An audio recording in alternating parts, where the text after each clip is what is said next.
श्री स्वामी समर्थ. नमस्कार मंडळी, स्वागत आहे तुमचं माझ्या चॅनेलवर. तर आम्ही मध्ये गेलतो मालवण ट्रिपला, त्यातील हा दुसरा पार्ट आहे. आम्ही आलतो मालवणमधील या सुंदर समुद्रकिनारी. मालवणमध्ये कोकणी भाग असल्यामुळे अतिशय सुंदर असे निसर्गरम्य वातावरण आहे. मालवण हे कोकणातील एक सुंदर ठिकाण असून ते स्वच्छ समुद्रकिनारी, ऐतिहासिक सिंधुदुर्ग किल्ला आणि मराठी वारसा यासाठी प्रसिद्ध आहे. इथे बीचवर मोठमोठी आपल्याला आंब्याची तसेच नारळाची झाडे दिसत आहेत. ते पाहून मालवणचे निसर्ग रूप पाहून मनाला अतिशय सुंदर वाटते. छत्रपती शिवाजी महाराजांनी बांधलेला हा जलदुर्ग मालवणच्या किनाऱ्यापासून जवळ बेटावर आहे. तो मराठा इतिहासाचा एक भाग आहे. तारकली बीच, स्कुबा डायव्हिंग तसेच बोट रायडिंग तसेच तिथे वेगवेगळ्या ॲक्टिव्हिटीसाठी प्रसिद्ध आहे. येथील वातावरण खूप सुंदर आहे. तेथून आम्ही पुढे निघालो ते म्हणजे तारकली बीचकडे. तारकली बीच सुद्धा खूप मोठे आहे. तेथे सुद्धा मोठमोठी समुद्रकिनारे व सुंदर वातावरण पाहून एक वेगळाच आनंद मिळतो.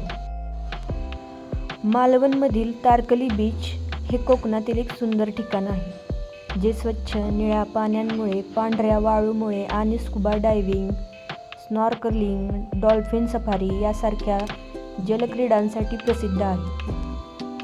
येथे ऐतिहासिक सिंधुदुर्ग किल्ला, करली बॅकवॉटर्स आणि विविध किनारे आहेत, जिथे तुम्ही मालवणी खाद्यपदार्थ आणि शांत वातावरणाचा अनुभव घेऊ शकता. खास करून मालवणमध्ये हिवाळ्यात भेट देणे अतिशय उत्तम राहील. इथे आपल्याला राहण्यासाठी लाकडाची घरे सुद्धा आहेत. ते आपल्याला विविध प्रकारे आपल्या बजेटमध्ये मिळू शकतात. मालवणमध्ये वेगवेगळे बीचेस आहेत. मालवण बीच, तारकली बीच तसेच देवबाग बीच हे अगदी जवळजवळ एक 10-15 किलोमीटरच्या अंतरावर आहेत. तेथे तुम्ही भेट देऊ शकता. आता आपण तारकली बीचकडे आलो आहोत. येथे बीचवर जाताना आजूबाजूला आपल्याला शॉपिंगसुद्धा करता येते. येथे कपड्यांची विविध प्रकारची दुकाने आपल्याला दिसतात.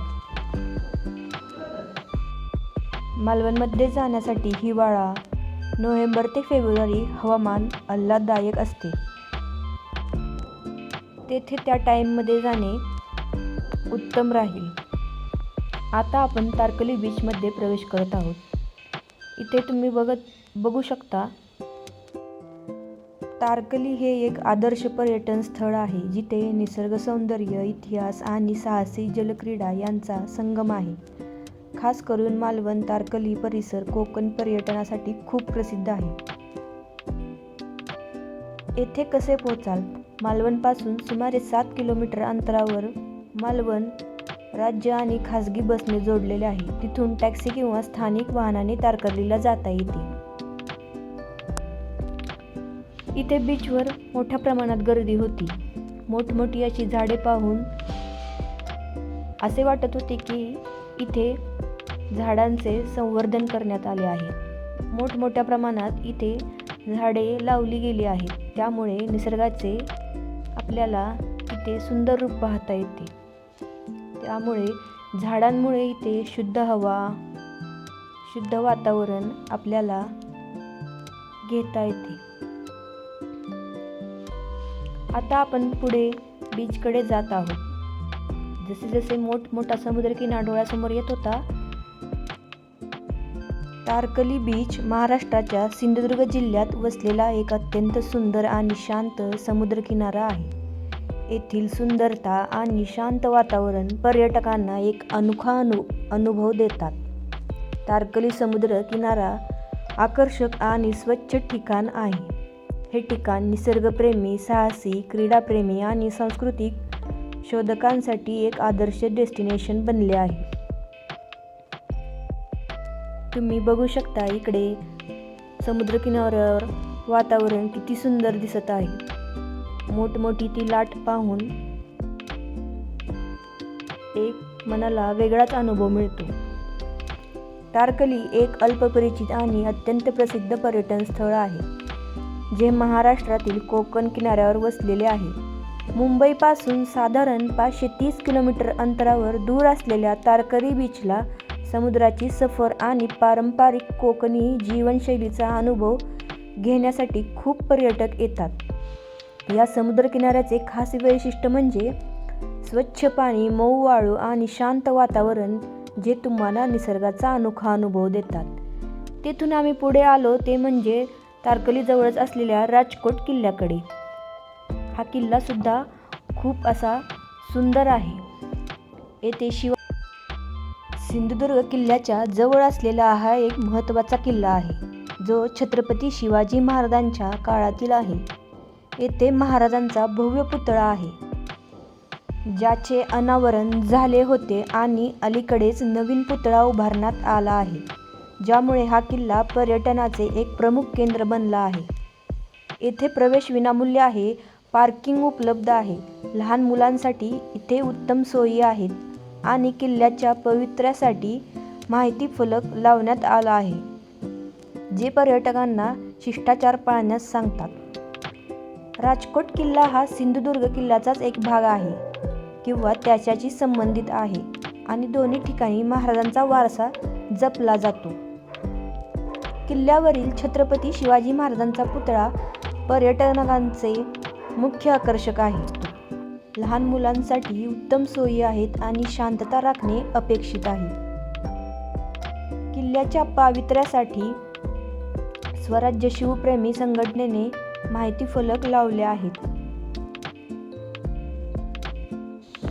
राजकोट किल्ल्याची उभारणी शिवाजी महाराजांनी इसवी सन 1664 ते 1667 दरम्यान केली. सन 1766 मध्ये इंग्रज व करवीकर यांच्यात झालेल्या तहानुसार राजकोट किल्ल्यात इंग्रजांनी वखारीसाठी व मोठमोठ्या जहाजांना उभे राहण्यासाठी परवानगी मागितली होती. 1862 मध्ये किल्ल्यात काही इमारतींचे अवशेष, तुटलेली तटबंदी व एक तोफ असल्याचा उल्लेख आहे. शिवाजी महाराजांचा पुतळा भारतीय नौदलाने उभारलेला छत्रपती शिवाजी महाराज यांचा पुतळा हे एक आकर्षण या किल्ल्यावर पाहायला मिळते. भारताचे पंतप्रधान माननीय नरेंद्र मोदी यांच्या हस्ते या पुतळ्याचे अनावरण करण्यात आले. 3 बाजूंनी पाणी, समुद्र व एक बाजूला जमीन असलेल्या या किल्ल्यावर एक बुरुज सोडल्यास कोणतेही अवशेष नाहीत. या बुरुजावरून सिंधुदुर्ग किल्ला व आजूबाजूचा सुंदर परिसर दिसतो.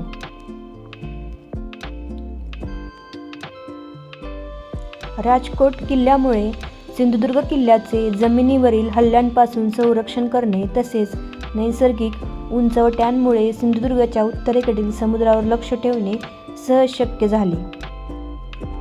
या किल्ल्यावरून आपल्याला सुंदर असे निसर्गाचे रूप पाहता येते. त्याचबरोबर संपूर्ण समुद्रकिनारा आपल्याला इथे आपल्या डोळ्यात साठवून ठेवता येतो. सुंदर अशा मोठमोठ्या लाटा आपल्याला इथून पाहायला मिळतात.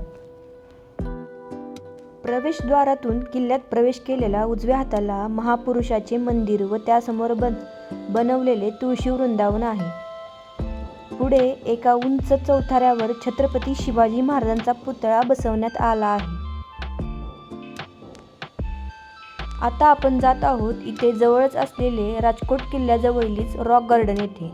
हे गार्डन सुद्धा खूप सुंदर आहे. हे रॉक गार्डन राजकोटच्या आसपास खडकाळ भागात बनवण्यात आले आहे. येथील खडकांवर आपटून फुटणाऱ्या लाटा पाहताना वेळेचे भान राहत नाही. येथून समुद्रात होणारा सूर्यास्त अप्रतिम दिसतो. या रॉक गार्डनमध्ये वेगवेगळ्या फुलांचे खूप सुंदर अशी झाडे लावण्यात आली आहेत व झाडांना सुंदर असा आकार देण्यात आला आहे. मला तर येथे जाऊन खूप सुंदर वाटले. मनाला एक वेगळाच अनुभव मिळाला. मालवणचे हे रॉक गार्डन चिवला बीच जवळ असलेले एक सुंदर ठिकाण आहे, जिथे मुलांना खेळायला जागा, हिरवीगार लॉन्स आणि समुद्रकिनारे, मोठमोठे खडक आहेत जे सूर्यास्ताच्या वेळी खूप आकर्षक दिसतात. इथे फोटो काढायला खूप मजा येते आणि शांत वातावरणात फिरता येते. मात्र हे नाव असले तरी इथे फक्त खडक नाही तर बागेसारखी रचना आहे, जिथे खाद्यपदार्थांचे स्टॉलही आपल्याला पाहायला मिळतात. येथे खेळायला झुले व वेगवेगळी झाडेही आहेत. तेथून आम्ही पुढे स्कुबा डायव्हिंग करण्यासाठी गेलो. मालवणमध्ये स्कुबा डायव्हिंगसाठी तारकर्ली आयलँड, देवबाग सारखी उत्तम ठिकाणे आहे, जिथे तुम्हाला स्वच्छ पाण्याखालील सागरी जीवन बघायला मिळते. साधारणपणे 10 वर्षांवरील व्यक्तींसाठी ही सुंदर सोय असून प्रशिक्षणासोबत काही मिनिटांचा अनुभव मिळतो, जो खूप रोमांचकारक असतो. तसेच त्यानंतर आम्ही इथे पॅरारायडिंग सुद्धा केले. हे सुद्धा करून खूप सुंदर वाटले. हा पॅरारायडिंगचा अनुभव तर खूपच सुंदर होता. इथे आपल्याला वेगवेगळी पॅकेजेस आहेत. तसेच त्यानंतर आम्ही इथे ही सुंदर अशी बोट सुद्धा चालवली. हा बोटीचा अनुभव तर खूप थरारक होता. त्यानंतर ही बोट देखील आम्ही पाण्यात चालवली. इथे खूप सुंदर अशा ॲक्टिव्हिटी पाहायला मिळतात. खास करून आम्ही या ॲक्टिव्हिटी करण्यासाठीच मालवणला आलो होतो. मन भरून अशा सर्व ॲक्टिव्हिटी केल्या. असे वाटले पैसे तर गेले, पण त्या पैशाचे सार्थक झाले असे वाटले, कारण त्या ॲक्टिव्हिटीज तशा होत्या. तुम्ही सुद्धा मालवणला आल्यावर आवर्जून या ॲक्टिव्हिटी नक्की करा, ही माझी तुम्हाला मनापासून विनंती आहे. धन्यवाद. भेटूया पुढील व्हिडिओमध्ये.